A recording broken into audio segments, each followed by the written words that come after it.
Hey friends, if you wish to see pinned documents in Microsoft Word, then please watch this video. I will guide you through the procedure. Now it's not very difficult. Here's what you have to do.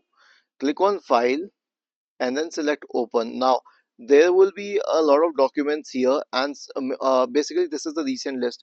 But a document doesn't necessarily need to be in the recent list to be a pinned one. Okay, you can pin any document that is in that docx format or any other supported format for Microsoft Word. So the pinned documents will be visible on the top unless you specifically unpin them. But how do we pin a document? Let us say I need to pin this document.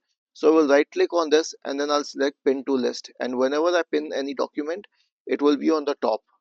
So that's how it works. You can also unpin this document by clicking on this unpin icon here, and this has been unpinned.